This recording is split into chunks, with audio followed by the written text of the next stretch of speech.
The storm did not arrive with thunder.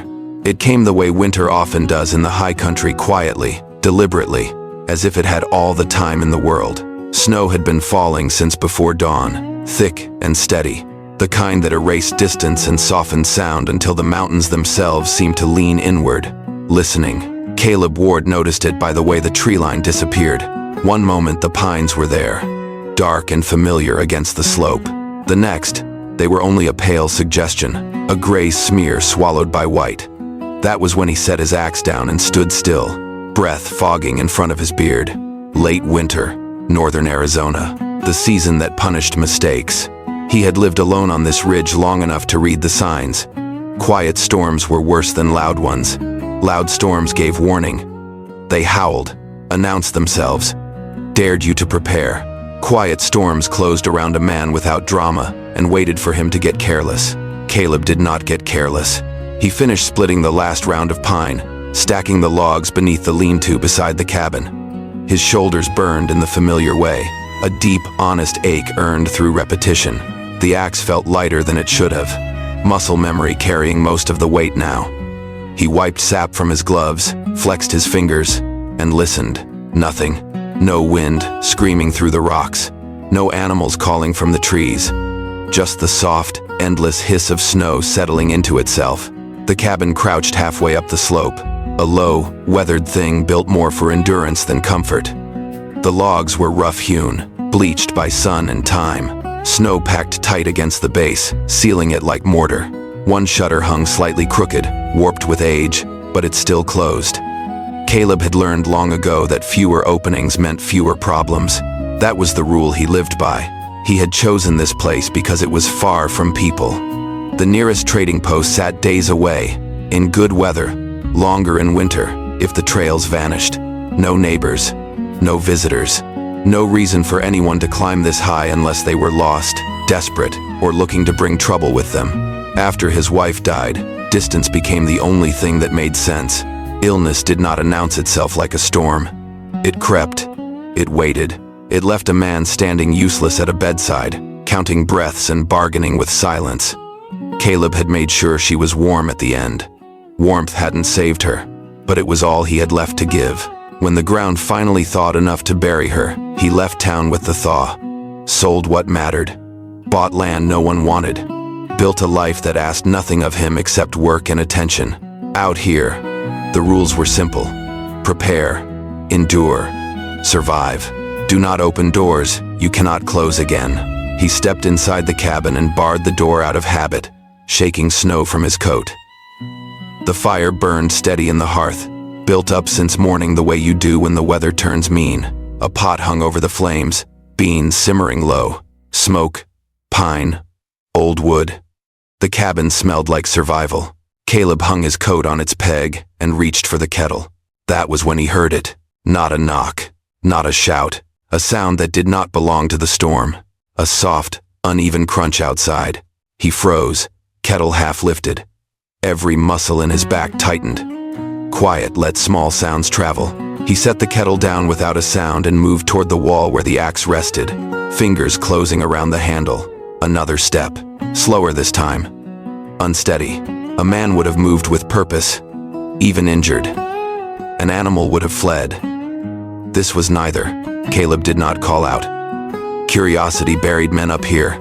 He shifted his weight and waited, listening as the mountain decided what it was willing to show him. The sound came again, closer now.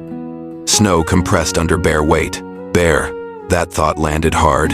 He moved to the narrow window and pushed the shutter open just enough to see. At first, he thought the storm was playing tricks on him, shaping something human from snow and shadow.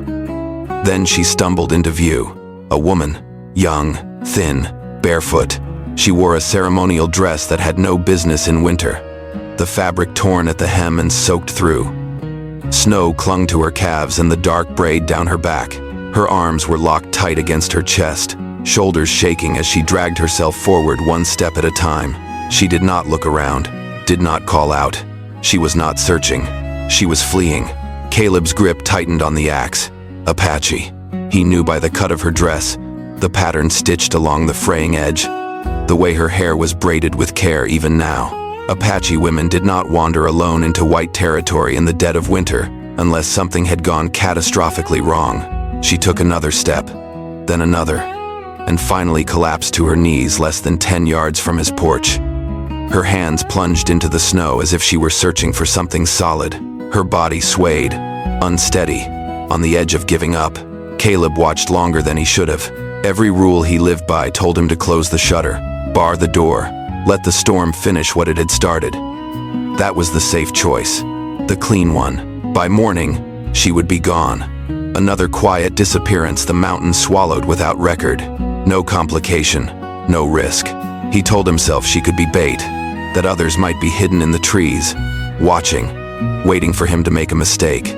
He told himself opening the door could mean bringing violence into the only place he had managed to keep intact. Then she lifted her head. Her eyes met his through the narrow slit of glass, dark, wide, stripped bare. Not the sharp fear of a trap, not calculation. Just the flat, animal terror of someone who knew exactly how close the end was. She did not scream. She did not beg. Her voice, when it came, was barely there. "I'm freezing," she said. The words scraped out of her throat, thin and dry. Her lips were cracked, bleeding. She did not knock again. She did not raise her voice. "I beg you," she added, not louder, just slower, as if she had learned shouting wasted breath. "I'll repay you." Caleb closed his eyes for a moment. Those were the words of a woman who had already been taught her life had value only as currency. He opened the door. Cold flooded the cabin instantly, sharp enough to bite. Snow swirled across the threshold, settling on the floorboards. Caleb stepped onto the porch, axe set aside, and crossed the space between them. She did not flinch when he approached, did not pull away. Her head bowed slightly, not in fear, but in something worse. Acceptance, like she was already bracing for judgment. "Can you walk?" he asked. His voice sounded distant. Even to him, she shook her head. A movement so small it barely counted. Caleb glanced once toward the trees, the ridge, the endless white pressing in from all sides. There was no one, just the storm, patient and sure. He crouched and slid one arm beneath her knees, the other behind her back, and lifted. She was lighter than she should have been, alarmingly so. Her body tensed for a heartbeat, then sagged against his chest. She did not fight, did not speak. Her forehead rested briefly against his shoulder, breath shallow and ragged against his neck. He carried her inside. The heat hit them like a wall. The fire cracked and popped, alive and hungry. Caleb kicked the door shut with his boot and barred it again without thinking. He set her down gently on the wool rug by the hearth and grabbed the thickest blanket from his cot, the one he had never quite managed to throw away. He wrapped it around her legs, careful, deliberate. "Keep your feet off the floor," he said. "You'll lose them if they stay that cold." She nodded faintly. Only then did she speak again. Her voice was little more than a breath. "Don't let them finish it." Caleb stilled. "Finish what?" he asked. Her eyes slid shut, exhaustion finally winning. "The ceremony," she whispered. Outside, the snow kept falling, and Caleb understood that the door he had just opened was not the only thing that could never be closed again. The fire did most of the talking. It snapped and settled as Caleb worked, the sound steady and alive, a counterpoint to the quiet woman lying on the rug. He kept his movements deliberate, no rush, no wasted motion. Panic was a luxury for people with help nearby. Out here, you did what needed doing in the order it mattered. He poured hot water into the basin and set it near the hearth, letting the steam rise slowly, not boiling. Too much heat too fast could kill damaged flesh. He'd learned that the hard way years ago, watching a neighbor lose 2 fingers to bravado and impatience. The woman stirred when he knelt beside her. Her eyes opened just enough to register the room. The rifle on the wall, the axe by the door, the single chair pushed back from the table. Caleb felt her attention move the way a hand might, testing, measuring. She did not ask where she was. She did not thank him. Survivors wasted nothing. Not words, not breath. "Feet," he said quietly, nodding toward the basin. She hesitated, then shifted beneath the blanket. Her movements were slow, but controlled, as if she were cataloging pain rather than reacting to it. When she pulled her feet clear, Caleb saw the damaged, raw red skin mottled with white, toes stiff and swollen. Not black, not yet. There's still time, he said, more to himself than to her. He lowered her feet into the water and watched her jaw tighten. She did not cry out, did not pull away. Her hands clenched in the blanket, knuckles pale. Breathe, he said. Slow. She did. When he finished, he wrapped her feet carefully and pulled the blanket back over her legs. He poured more water into a tin mug, added a pinch of salt, then reached into the cupboard for the small jar of honey he saved for spring. A luxury. He hesitated only a moment before dipping the spoon. Drink, he said, handing her the mug. Slow. Her hands shook. But she managed. Each swallow looked like effort, like choice. Her eyes stayed on his face the entire time, not pleading, not grateful, watchful. Caleb turned away first. He fed the fire another split log and hung the kettle back over the flame.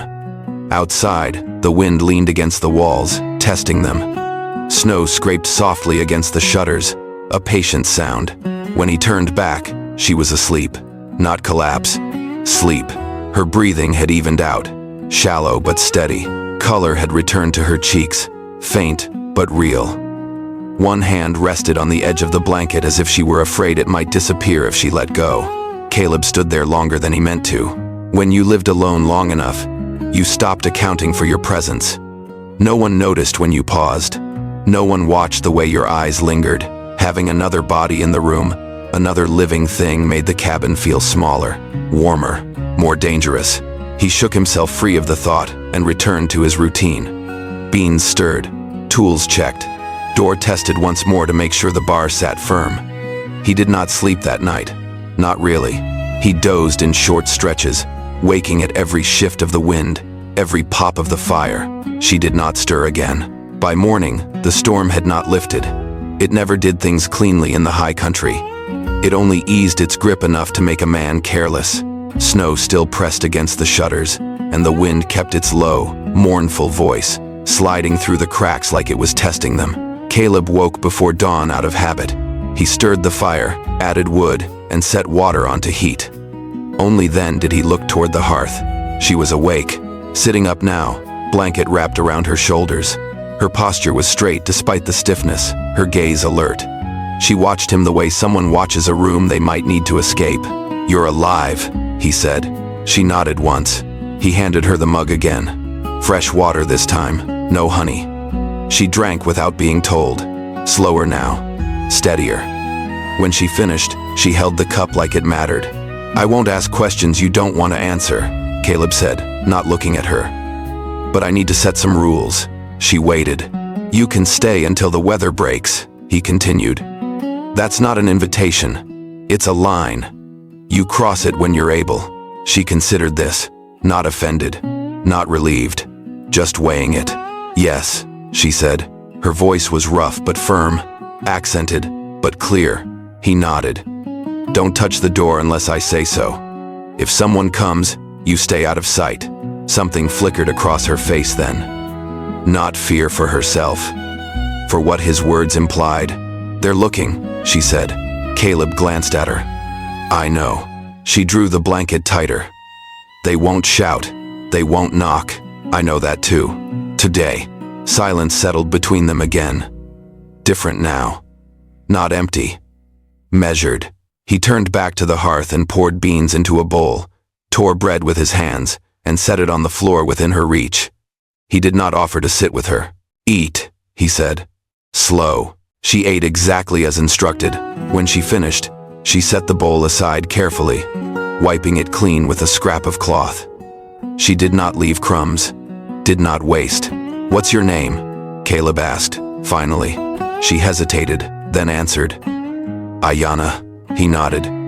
Caleb. Names landed between them like stones dropped into water. Heavy, permanent. "Where were you going?" he asked. "I wasn't," she said. "I ran." "From?" She lifted her eyes to his. Steady now, unflinching. "The ceremony." He did not ask which kind. He did not need to. They had already started, she continued. "Once it begins, you don't stop it. You finish it. And you didn't." "No." Her hands tightened around the blanket. I won't belong to someone I didn't choose. Caleb leaned back against the table, arms crossed. He studied her for a long moment. Then you should know, he said. I don't keep people here. I know, she replied. That's why I came inside. The words settled into him slowly. You'll heal, he said. Then you decide. She nodded. On my feet, not on my knees.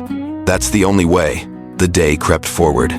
Caleb pulled on his coat and stepped outside to tend the cattle, leaving her by the fire. The cold bit harder than before. The snow packed deep and treacherous. He worked without hurry, breaking ice in the trough, checking hooves, moving through the routine that had kept him alive for years. When he returned, the cabin smelled faintly cleaner. She had moved the basin aside, folded the blanket neatly, and swept ash from the hearth with careful strokes. Clumsy, but determined. You don't have to do that, he said. I know, she replied. I didn't ask you to. I know. He let it be.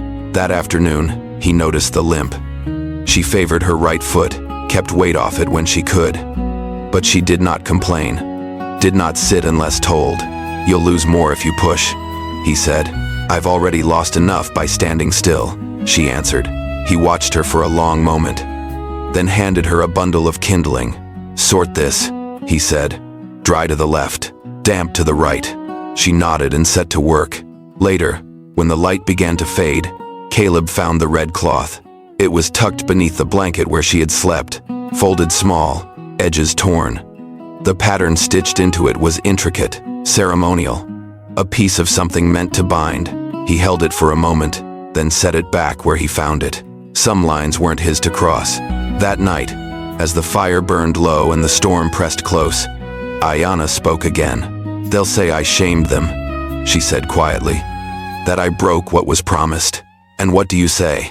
She met his eyes. I chose.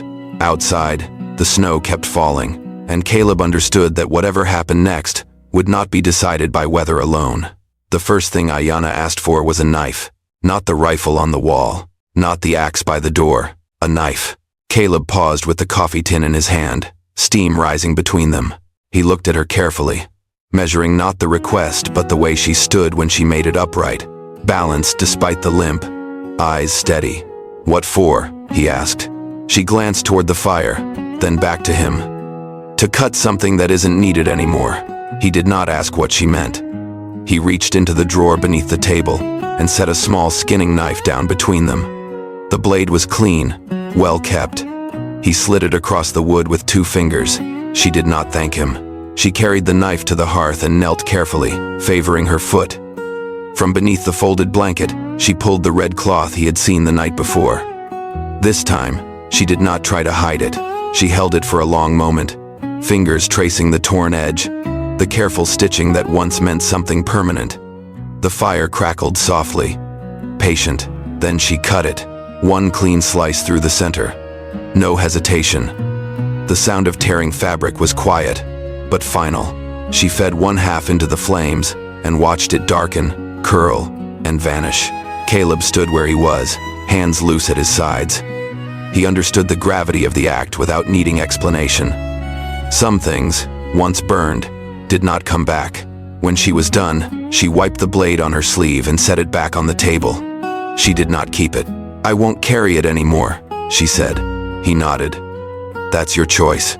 Yes, they did not speak of it again. The days settled into a rhythm shaped by weather and necessity. The storm did not leave all at once. It loosened its grip in small concessions, shorter gusts, thinner snow, the kind of cold that still killed you but took longer about it. Caleb went out each morning before first light to tend the cattle. Ayanna stayed by the fire at first, then began to move more as her strength returned. She learned the cabin quickly, where the tools were kept, which boards creaked, how much wood the fire needed to hold steady without wasting heat. She did not ask permission. She asked what needed doing. Sort the nails, Caleb said one morning, shrugging out of his coat. Bent ones to the left. She nodded and set to work. Trust did not arrive with declarations. It arrived through noticing what someone did when they thought no one was watching. She never touched the rifle. That mattered. One afternoon, while Caleb worked the woodpile, he felt it before he saw it, a subtle shift in the air, the sense of being observed. He straightened slowly, scanning the tree line. Snow lay undisturbed for yards around the cabin. But farther downslope, near the narrow path that cut toward the valley, something caught his eye. Tracks, boots, fresh. He crouched to study them. One man, maybe two, moving carefully. Not lost, not wandering, looking. By the time he returned to the cabin, his decision had already settled. "Ayana," he said quietly as he shut the door behind him. She looked up immediately. "There are tracks below the ridge," he said. "Someone's been through." Her shoulders tightened. "Do you want me gone?" The question was clean. No accusation. No panic. "No," he said. "I want you unseen." She nodded once. "Tell me where." "Everyone." He showed her which corner of the cabin stayed darkest when the light shifted, where the hearth cast shadows thick enough to hide a body. Practical things. Survival things. When he stepped back outside to finish his work, he realized something that unsettled him more than the tracks. He was not hiding her because she was a problem. He was hiding her because she mattered. The men did not come close enough to be certain. Whoever they were, they moved on. Maybe the weather turned them. Maybe the mountain decided it had taken enough already. But the risk lingered.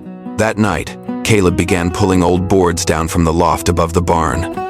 Lumber he had saved without knowing why. He stacked them beside the cabin, sorting usable from rotten, the sound of wood on snow echoing sharp and honest in the thin air.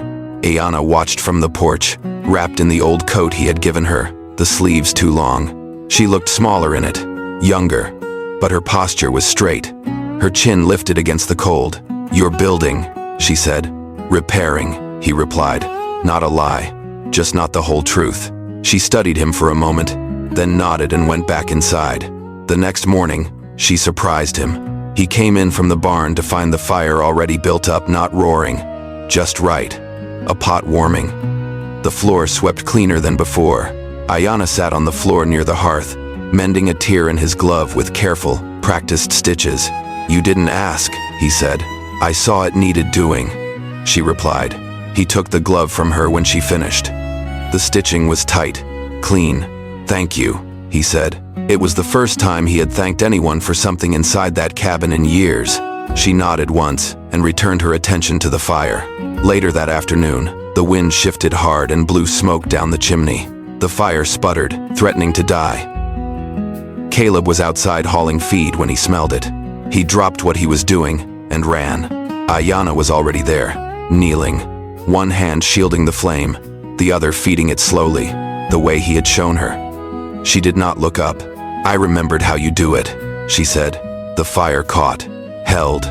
Caleb stood there longer than necessary, watching the flames settle. Something changed in that moment. Not trust, recognition. That night, as the door was barred and the wind quieted, Caleb found himself studying the far wall of the cabin, the one with enough space to add on to if a man wanted to. He had not thought about building anything new in years. You did not plan for futures you did not believe in. Ayana followed his gaze.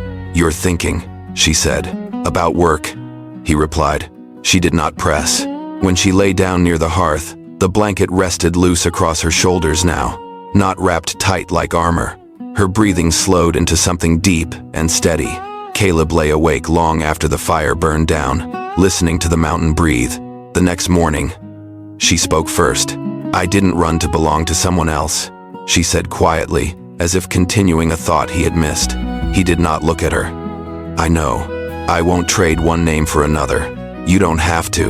"Okay." She studied his face. "Say it." He met her eyes then, fully.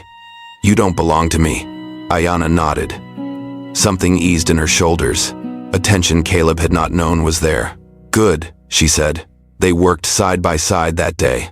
No hurry, no urgency, just tasks done properly.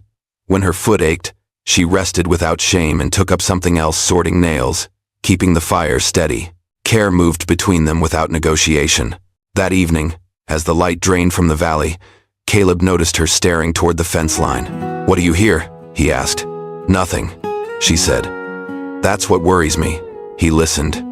The mountain held its breath. Outside, the snow creaked as it shifted, heavy but uncertain. Inside, the cabin stood warm and quiet, holding two people who did not belong to anyone else. Not yet. Caleb didn't announce what he was doing. He simply started. At first light, he carried the boards from the barn and leaned them against the cabin's south wall, where the sun hit longest and the wind struck least. He set out nails and a handsaw, the hammer worn smooth where his palm had gripped it for years. The work was plain, practical, no fancy joints, no carved edges, just something that would hold. Ayanna watched from the porch without stepping into the snow. She didn't ask if it was for her. She didn't assume it wasn't.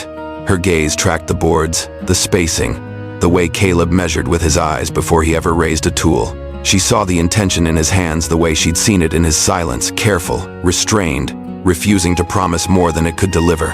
When he set the first post, he felt her behind him. "You're adding on," she said. "Repairing," he answered automatically. Ayanna's mouth twitched, not a smile, not quite. "You already said that. I'd go it down." Caleb drove the post into place and straightened, breath fogging. It's still true, but not all of it. He didn't argue. He didn't need to. The mountain didn't care what words a man used. It only cared what he built. He worked through the morning with the steady rhythm that had kept him alive. Measure, cut, hammer, check. The sound of nails struck into wood carried out over the snow, sharp and honest. It felt strange, making noise again. When he had lived closer to town, noise meant people. Out here, noise meant risk. Still, he didn't stop. By midday, the outline of a small room had taken shape, a single space off the side of the cabin. Not large, not elegant, just enough for a cot, a chest, a small table if a person wanted it. Ayanna stepped down into the snow then, slow and careful. Her limp was less pronounced now, but it still lived in her gait like a memory. She walked to the boards Caleb had stacked and ran her fingers along the grain. "Let me help," she said. Caleb hesitated. He wasn't worried she'd do the work wrong. He'd watched her hands. She knew patience. He was worried about what it meant to let her. If he let her help build it, it would stop being temporary. It would stop being a shelter that happened to include her and become something they made together. Ayanna must have read the pause in his face, because she added, softer. "Not because you're giving it. Because I'm choosing." Caleb exhaled slowly. Then he nodded. "Sort the boards," he said. "The straightest for the frame." She did it without triumph, without gratitude, like it was a task, not a privilege. They worked side by side through the afternoon. Caleb showed her how to brace the corner with a diagonal support, how to place nails where the wood wouldn't split. Ayanna listened without asking questions, absorbing the method the way she absorbed everything, quiet, precise. When she grew tired, she didn't hide it. She sat on a stump and wove strips of cloth into a tighter wrap for her ankle, tightening it with practiced fingers. Then she stood again and carried lighter pieces, keeping pace without pushing too far. It made Caleb uneasy, not because she was weak, but because she refused to be treated as fragile. "You don't have to prove anything," he said once, watching her lift a board. Ayanna set it down, eyes steady. "I'm not proving. I'm building." Those words landed heavier than the wood. The wind shifted in late afternoon, sweeping down the slope and throwing snow against the cabin. Caleb reached automatically for his coat collar, then noticed Ayanna's shoulders tense. She wasn't cold. She was listening. Caleb followed her gaze to the tree line. The forest stood still, dark and watchful beneath the thickening sky. "What is it?" he asked. "I don't know," she said. That's the problem. He didn't like it either. Quiet could mean safety, or it could mean something holding its breath. They finished the day's work quickly after that. Caleb drove in the last nails, checked the beams, and covered the stacked boards with canvas to keep them dry. Ayanna gathered the tools, returning each one to its place without being told. Inside, the cabin felt different now. Not because it was warmer. The fire was the same. The walls were the same, but the air had shifted, like the space had learned a new shape. Caleb set beans on the stove and tore bread while Ayanna washed the basin. They ate at the table again, not close, but no longer on opposite ends of the room. The silence between them was familiar now, less like a barrier and more like a shared language. When they were done, Caleb stood and reached for the bar across the door. Ayanna's gaze flicked to the wood. "You still lock it," she said. He paused with his hand on the bar. "I always have." She nodded once, accepting the truth of it without judgment. Then she said, "You don't look at it the same." Caleb didn't answer right away. He slid the bar into place, then turned back to the fire. "No," he admitted. "I don't." Ayanna held his gaze a moment longer than necessary. Then she looked away first, as if giving him space to keep his own truths. Later, when the fire burned low and the wind softened outside, Caleb heard her shift near the hearth. He looked.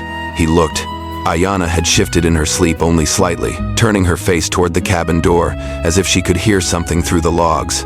Her fingers curled around the edge of the blanket, not tight with fear, but ready, listening even while resting.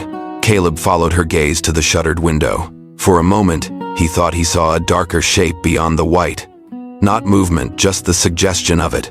A ridgeline, a stand of trees, or a man holding still. The fire snapped. The wind sighed against the wall. Caleb didn't say anything. He fed one more log into the hearth and sat back down, eyes on the door, waiting for the mountain to decide what it would reveal. Winter loosened its grip the way a tired man loosens a fist slowly, without trust. Snow still clung to the shaded places in hard, stubborn sheets. At dawn, it was brittle as glass.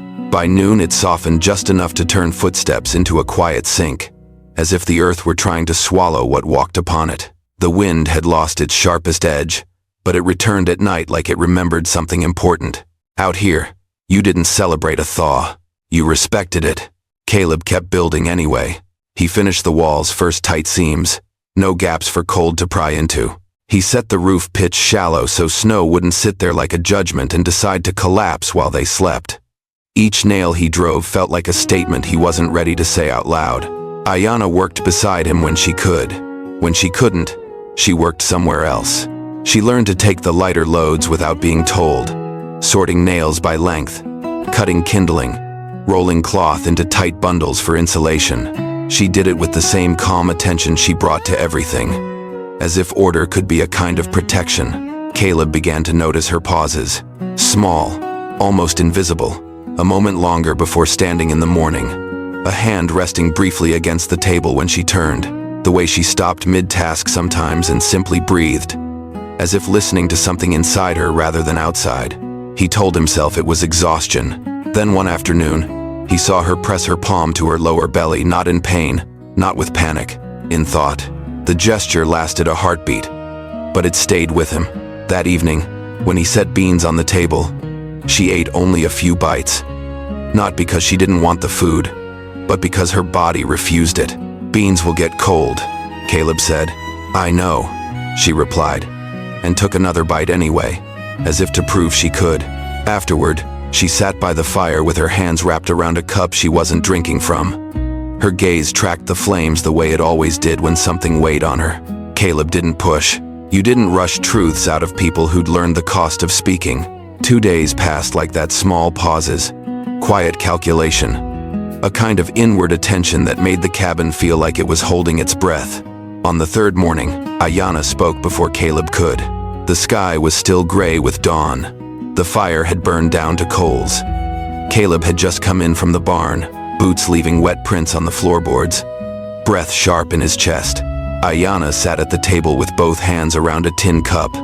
Her face was calm, but her eyes were fixed on a point beyond the wall, as if she were bracing. "It's been weeks," she said. Caleb stopped, one glove half off. "Weeks since what?" She swallowed. "Since the bleeding." The cabin went very still. Caleb set his gloves down slowly. He sat across from her, not too close, not too far. He didn't reach for her, didn't soften his face into anything that might feel like pity.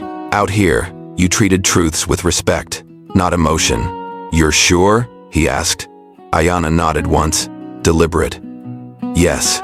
Silence settled between them. Not fear. Exactly. Recognition. The kind that changes the shape of a room. Caleb thought of his daughter's small body under too many blankets. Thought of the way hope could feel like a trap if you grabbed it too fast. He kept his voice even. "How do you feel?" "Different," she said. "Not sick. Just aware." Caleb nodded. Awareness was dangerous. It made plans feel necessary. "You don't have to stay," he said, and the words tasted like iron. Not because of this. Ayana's eyes lifted to his, steady, unblinking. I won't stay because of it, she said. Or leave because of it. That was Ayana refusing to be cornered by circumstance. Caleb stared at the tabletop for a long moment, seeing grain and knots like they were lines on a map. Then he stood. He didn't make speeches. He didn't promise things the mountain could take away. He went back to work. That day, he reinforced the boards over the cabin's old window. He added a second layer of insulation to the new room's wall. He moved supplies closer to the hearth so Ayana wouldn't have to carry them far. He sharpened tools, checked traps, repaired the fence line where wind had drifted snow high enough to break the top rail. Ayana watched him without commenting. She understood what he was doing. Care didn't always look like tenderness. Sometimes it looked like a man making sure the roof would hold. That evening, she began sewing by the fire. Not mending clothes, not patching holes, something smaller. Scraps of cloth stitched together with careful, even lines. Her fingers moved with practiced patience, pulling thread through fabric as if she'd done it all her life. Caleb sat at the table and cleaned his rifle without loading it, the habit of his hands steadier than his thoughts. For repairs, he asked finally. Ayana didn't look up. For what's needed, he let that be enough. A week later, the weather eased in a way that meant the trail might hold for a rider. Not clean, not safe, but possible. The kind of day that tempted men into town and got them killed on the way back. Ayana waited until the fire was steady, until Caleb had finished eating, until the moment was quiet enough to carry the weight of what she wanted. Will you help me send word? She asked. Caleb looked at her. To who? My mother. The answer came without hesitation, but something in her throat tightened around it. Caleb heard it and didn't comment. She doesn't need much, Ayana said. Just to know I lived. Well, Caleb nodded slowly.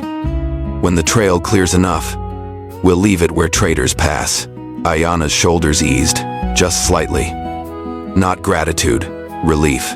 Caleb felt something settle in his chest that he hadn't realized was loose. The next day, he cut a small piece of paper from an old ledger. He set it on the table beside a stub of charcoal. Ayana stared at it for a long time before touching it. I don't write like you, she said. You don't have to, Caleb replied. You just have to be understood. She wrote slowly, careful as stitching few words, no flourish. Caleb did not read over her shoulder. When she finished, she folded the note into a tight square and wrapped it in cloth. Along with it, she placed a small strip of red fabric, different from the burned one. Plain, not ceremonial, just a mark. A sign, she said. Caleb nodded. So she knows it's yours. And to stride, they prepared a small bundle, dried meat, a pinch of salt, a coin pouch Caleb had kept for emergencies he never thought would include another person's life. At dawn, they stood by the door together. Ayana did not reach for it. Caleb opened it. Cold rushed in, but it did not bite the way it had weeks ago. The air smelled faintly of wet earth beneath snow, the first hint of spring hidden under winter's stubbornness. Ayana stepped outside slowly. Her foot sank, then held. She tested the ground like a woman who had learned the difference between a path and a trap. Caleb tightened the strap on the mule's pack and turned his head slightly. Listening. Nothing. But quiet didn't mean safe. It meant the world was waiting. Ayana touched her belly once, quick and unconscious, then dropped her hand. Caleb saw it. He said nothing. They started down the slope. Behind them, the cabin stood small against the white, no longer just a refuge for grief. Now it was a place that held a choice. Halfway to the ridge, Caleb saw something that made his stomach tighten. A scrap of cloth tied to a fence post. Red. Not theirs. Not placed by wind. Placed by a hand. He stopped. Ayana stopped too, her gaze following his. What is it? She asked, voice low. Caleb stared at the cloth, then at the tree line beyond. A message, he said. To who? Ayana whispered. Caleb's jaw tightened. To us. Itchenratting. The red cloth moved once in the wind, and then held still again, like a warning that didn't need to be repeated. Caleb stood on the trail with the mule's lead rope looped around his gloved hand, eyes fixed on the fence post. Snow lay shallow here, packed down by weeks of weather and hardening sun. The path ran narrow between pines, bending out of sight a few hundred yards ahead. A man could stand just beyond that bend and watch, without ever being seen. Ayana's breath came quiet beside him. She didn't flinch. She didn't step back. But Caleb saw the change in her, an inward tightening. The way a person turns their body into something smaller without meaning to. Like the world had taught her that being noticed was dangerous. Caleb reached up and untied the cloth. The knot was neat, intentional. Not the hurried work of someone lost. Whoever had left it wanted it found. He rubbed it between his fingers. The fabric was dry, recent. Ayana's eyes stayed on the tree line. "They're close," she said. Caleb nodded once. "Closer than I'd like." He didn't pull the rifle from his shoulder. He didn't wave it around like a threat. He simply let it rest there. A fact, not a promise. "We go back," Ayana said, voice flat. Caleb shook his head. "No." Her gaze snapped to him. Not anger. Surprise. "If we turn around," he said, "we tell them the cloth worked.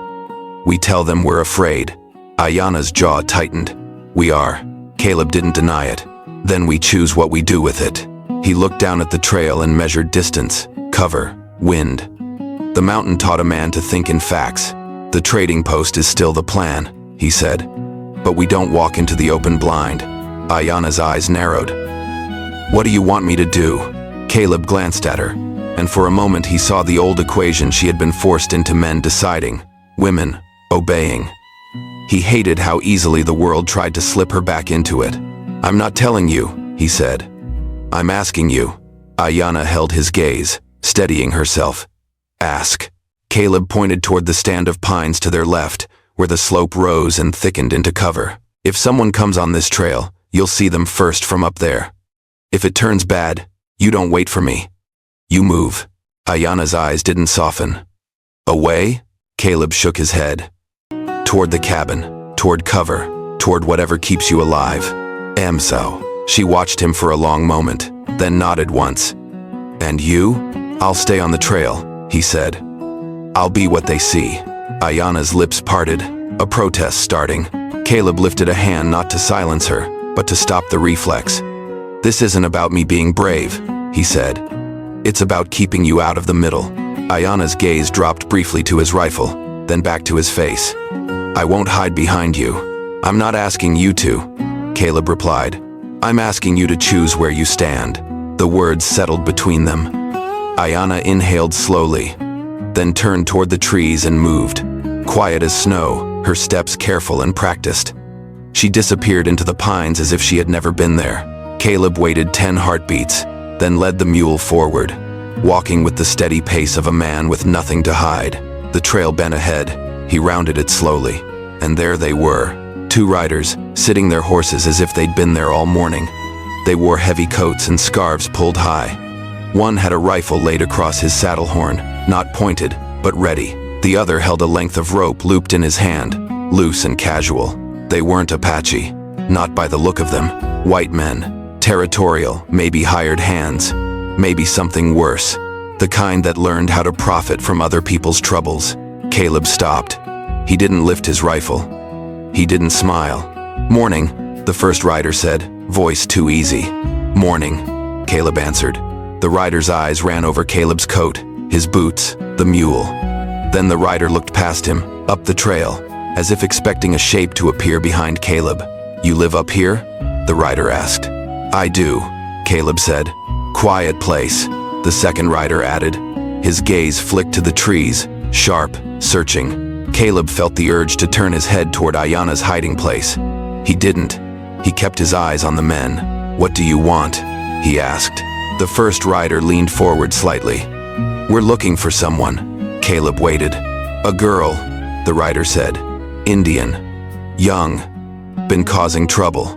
Folks down valley say she ran from something that wasn't hers to run from."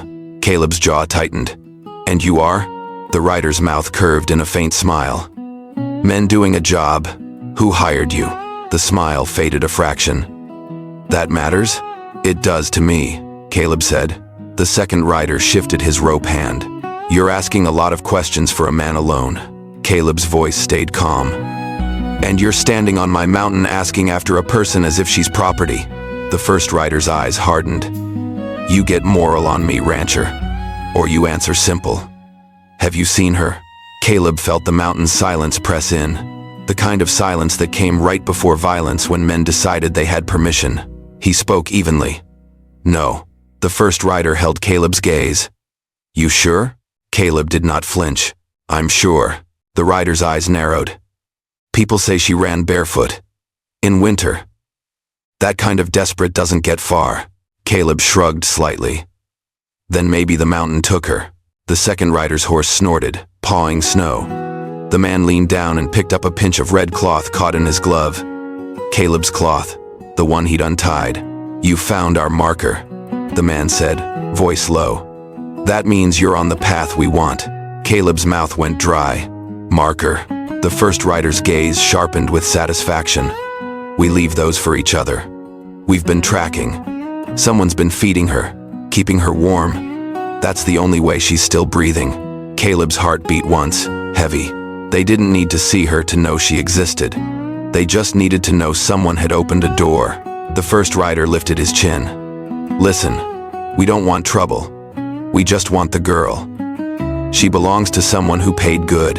Caleb's voice turned colder. No one owns her. The second rider chuckled. That's a sweet thought. Caleb's hand tightened on the mule's rope. If you came up here to buy a person, you came too high for nothing. The first rider's smile vanished. You're protecting her. Caleb didn't answer. He didn't have to. Truth sat in the space between them like a loaded gun. The first rider shifted in his saddle. You're one man. You want to die for her? Caleb's eyes stayed level. I'm not dying for her. I'm living by my rule. The rider's nostrils flared. Your rule doesn't mean a damn thing to the valley. Caleb's voice dropped. Then don't go back to the valley. The second rider's rope hand twitched, and Caleb saw it the moment they stopped talking and started deciding. That was when Ayanna stepped out from the trees, not behind Caleb, beside the trail, 5 paces away, in clear sight. Her shoulders were squared. Her chin lifted. The old coat hung on her frame, but she didn't look small in it. She looked like a woman who had made her decision and would not be moved by anyone else's. Caleb's stomach tightened. He wanted to tell her to get back into cover. He didn't. He understood what she was doing, refusing to be traded in the dark. The first rider stared. Well, he said softly. There she is. Ayanna spoke before Caleb could. Her voice was steady, quiet, carrying in the cold air without strain. I'm not going, she said. The first rider smiled again. That's not your choice. Ayanna's eyes did not flicker. It is. The second rider's laugh was short. You ran from a marriage. You embarrassed people. You don't get to decide.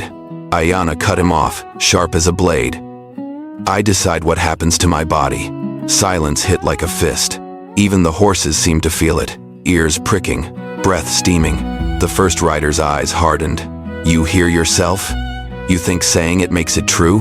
Ayanna held his gaze. No, living it makes it true. Caleb felt something in his chest shift, like a door moving from a bar to a hinge. The first rider spat into the snow. Fine, we can do this, easy or hard. Caleb raised his hand slightly. You do anything. You leave here wounded, or you don't leave at all. The second rider leaned forward. You'd shoot over a girl you don't know? Caleb's voice was flat. I know enough. 8. Ayanna's hand slid from her side and revealed something Caleb hadn't seen. The knife. Not held like a weapon for attack. Held like a reminder. Her eyes stayed on the men. You step closer, she said. And you'll learn I didn't survive this winter by being helpless. The first rider hesitated. Not out of mercy. Out of calculation. He looked at Caleb's rifle, at Ayanna's knife, at the narrow trail behind them, at the pines that could hide more threats he couldn't see.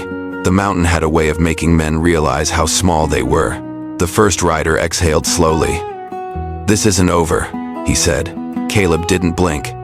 It is for you. The rider's jaw tightened. He signaled with 2 fingers, and the second rider turned his horse reluctantly. Snow kicked up under hooves as they backed down the trail, eyes never leaving Caleb and Ayanna until the bend swallowed them. When they were gone, the quiet returned, but it was different now. Not waiting, settled.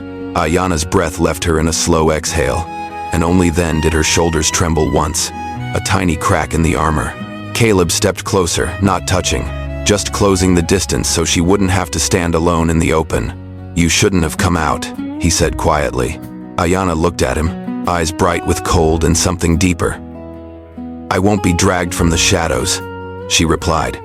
"If they want me, they see me refusing." Caleb nodded, throat tight. "All right, She glanced down at her belly for the briefest moment, then back up. "We should go back." Caleb turned the mule. Yes, they walked uphill together, side by side. No need for words. At the cabin, Caleb unbarred the door and held it open, not as a claim, not as a command, as an option. Ayana stepped inside first. The warmth wrapped around them, and the fire breathed like a living thing. Caleb closed the door behind them, then paused with his hand on the bar. He looked at Ayana. She met his gaze. "On my terms," she said softly, "no defiance now, just truth." Caleb slid the bar into place, but the sound felt different than it had before. "Always," he answered, and for the first time in years, the cabin didn't feel like a prison he had built out of grief. It felt like a home that had been chosen.